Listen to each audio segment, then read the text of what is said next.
But that was before Sophie and Agatha. Now, a school of Hogwarts had become every child's dream.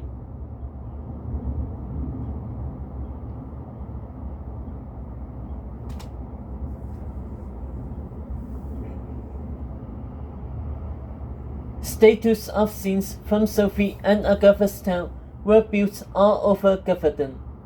Thousands of fan letters were left at these moments, along with prayers to be kidnapped and taken to the school. For Halloween, children dressed as Sophie, pink dresses, blonde wigs, Agatha, black sack dresses, and tattoos, no shirts, a sword. At Gotherton Primary School, teachers used the tale of Sophie and Agatha to explain everything from grammar, is nymph a noun or proper noun, to math.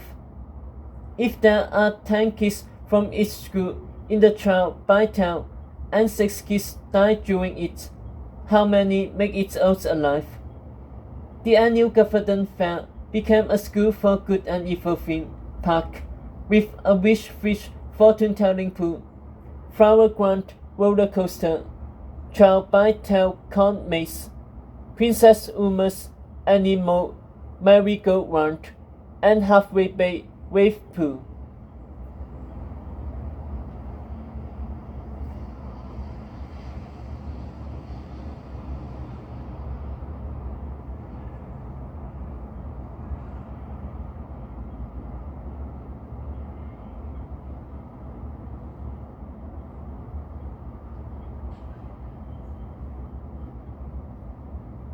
But it wasn't just children who were captivated by Sophie and Agatha. Stephen, Sophie's father, had become the most popular man in Gotherton after the girl's tale revealed the eldest to be corrupt villains. Soon, the council was replaced by a mayor's office, to which Stephen was elected by an unanimous vote. Stephen's first act as mayor was to tack a note for his daughter on his door demanding that A. She and Agatha visit home immediately, and B. To satisfy Gotherton's clamoring children, the school should start accepting applications from readers, provided new students could return home on holidays to see their families.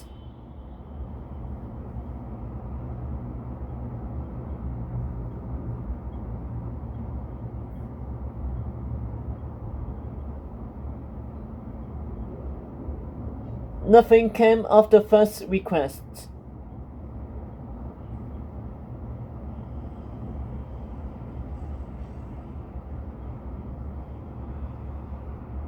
But a week later, the citizens of Gotherton woke to proclamation to their doors, announcing open applications to the School for Good and Evil, which would now host a new class of Alphas and Nervous each year, beginning in August instead of every 4 years.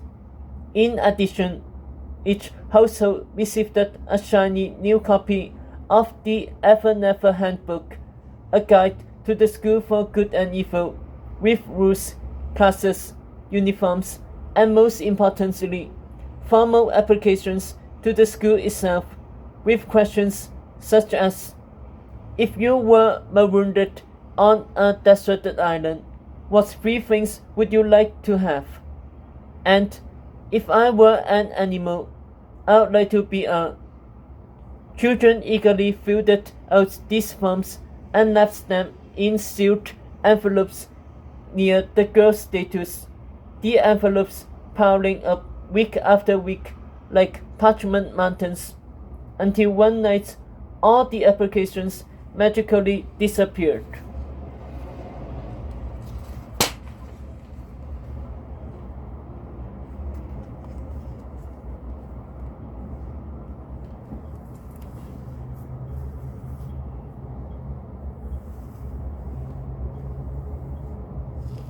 Nicola had been tempted to apply, of course. She had read thousands of storybooks and knew she was smarter and stronger than any of the readers that had been taken before. Who needs Agatha and Sophie when they have me? She thought. Those girls had made for a lively story, but their tale was over. It was time for a new hero. And yet, as much as she wanted it to be her, it couldn't be. She had an aging pa to care for, customers to manage, and a business to run. If she left, everything her father had worked for, and his father, and his father, and his father, would be wasted by her brothers. So it was a complete shock when 2 weeks ago, in the middle of a hot August night, she was magically sucked out of her bed, flung onto a bonny bird, whisked on a horrifying ride through a dark forest, and dropped into the school for evil's sluggy moats with more than 100 villainous nevers to be.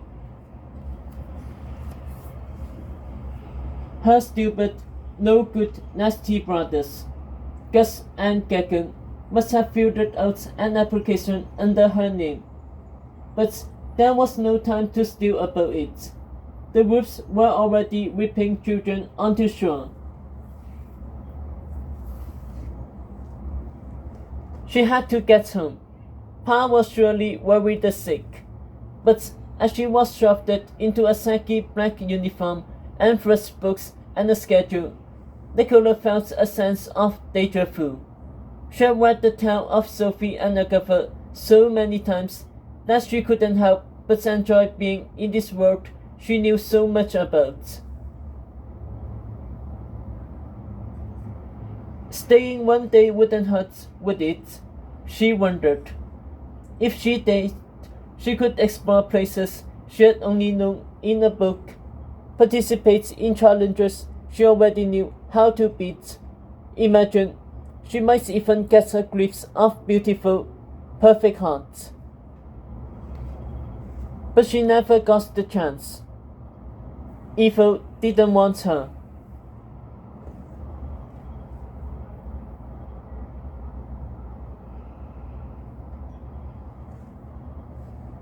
The doom locked her out, hallways ejected her into the bay, doors slammed in her face, and spell books on her hand.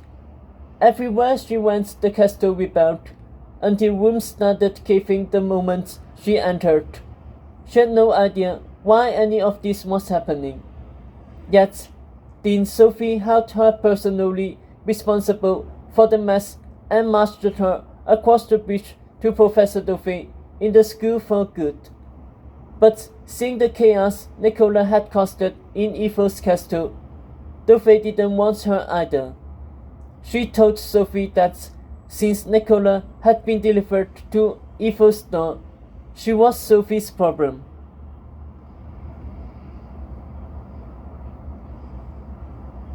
So there was nothing Dean Sophie could do except drag Nicola back across the bridge, grumbling about readers and the burdens of being a dean, and why she had been sentimental enough to listen to her father's idea of accepting readers in the first place.